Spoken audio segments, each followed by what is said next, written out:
It's a natural scientific law. That which we sow, we reap.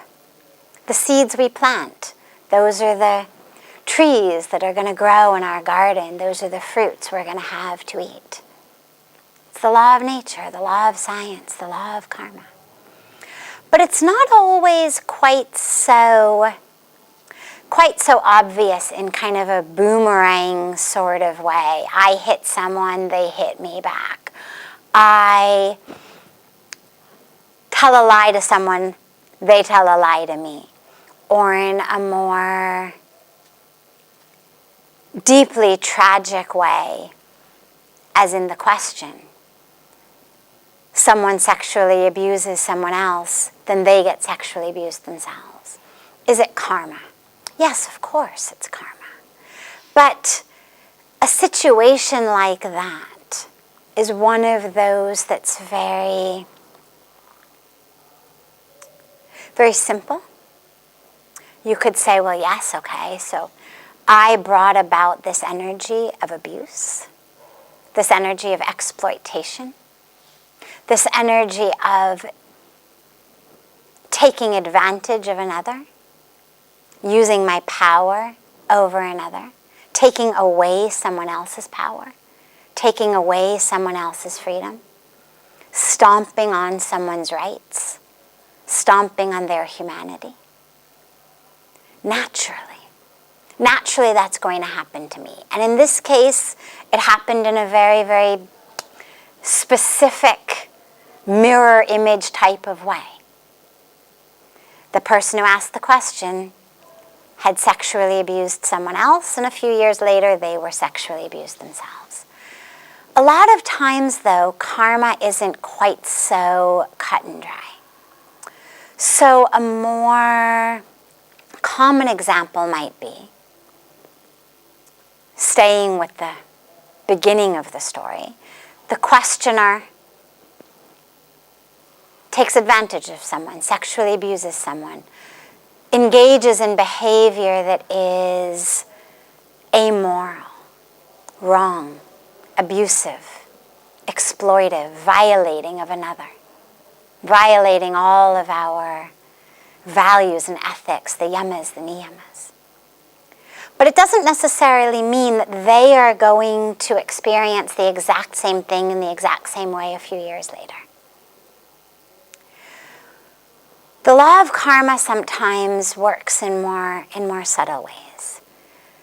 I plant seeds of harm, seeds of abuse, seeds of violation.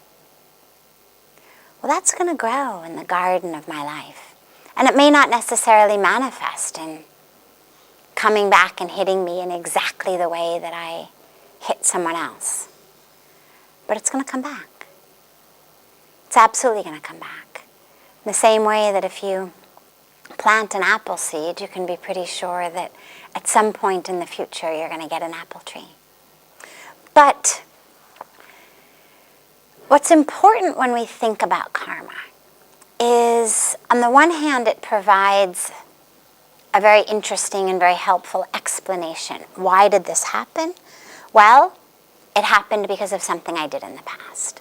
Here's what I have today. Why? Well, because of something from the past. Whether it was 5 minutes ago, I have a stomach ache now. Well, 5 minutes ago, if I ate 15 boxes of, milk duds, I'd have a stomach ache. But it could have also been something from years and years ago. Maybe the stomach ache is due to anxiety, and maybe the anxiety is a product of a life pattern that began with something that happened to me or something I did many years ago.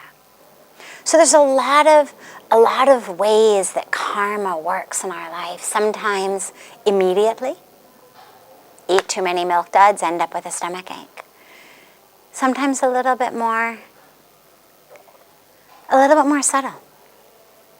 Sometimes it's like a rushing river that sweeps you up and off your feet immediately. Sometimes it's more like a very slowly kind of meandering stream You don't realize you're wet until much later, because it's slow and it's gentle. So karma serves, well, thinking about and understanding karma serves several purposes. One, it gives us explanations. It gives us a way of understanding, why am I in this boat today? What did I do, or what situation was there in my past, recent past, medium past, long time ago past, that could have led to this moment? And usually it's a mix of all of them, the immediate, the kind of medium long term ago, the long term ago. But it also helps us to understand how to move forward in the future. Because I know, for example, that what I have now is due to the past. How do I then change my future? So, if you do something wrong, again, going back to the questioner, the person who asked this question had sexually abused someone else. So after they do that, after they engage in a behavior that they know is wrong, that they know is abusive and violating and harmful to another, well, one way is you just wait for karma to catch up with you, not knowing exactly when or where or how, but just kind of like in the movies, that music that plays, and you know, okay, something's going to come. You don't know exactly from where, you don't know exactly what it's going to be, but you know that music is playing, something's going to come. But another much more proactive way is to figure out what you can do to mitigate that. To know I've just set off a karmic reaction that is not going to be pleasant when it comes back and bites me in the rear end. What can I do? What can I do to mitigate that? We cannot, as the expression says, put an arrow back in the bow. The arrow that you've let go from the bow is gone. But what can I do to mitigate that? What good work can I do? What spiritual work can I do for true deep repentance and awareness, but also for true deep transformation? Because the law of karma is not about punishment. It's not, you've been bad, let me punish you. It's, you've been ignorant. In that ignorance, you have committed sin. That sin is going to come back. But the ultimate goal of the universe is not to punish people so they can get their due. The ultimate goal of the universe is that we should wake up. We should know the truth of who we are. And when you engage in behaviors that violate another, that harm another, that abuse another, when you engage in behaviors that are about power and lust and greed, you're living on the most superficial level of existence. You're living so identified with your story, with your body, with the chemical and electrical behaviors and patterns in the body. You're living as a puppet, really, where just chemistry and electricity and patterns are kind of pulling the strings, and you're this puppet. And so the very best way to mitigate that is to engage in such deep spiritual practice that there's never even the possibility that such an act could ever come from you again. There's never even the possibility that you could lose yourself in such a way again.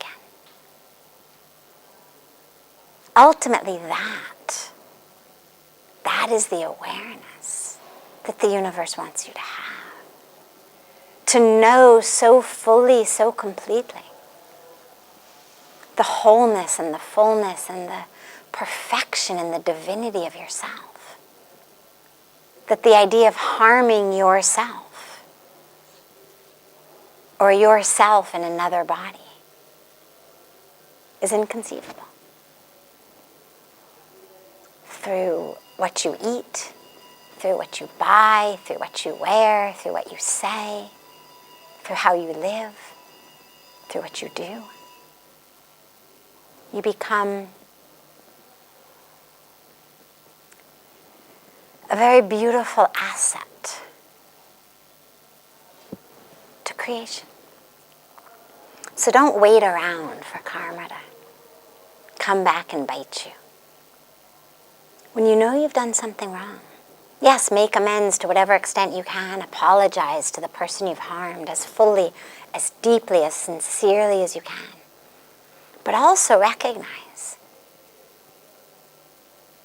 that your greatest responsibility now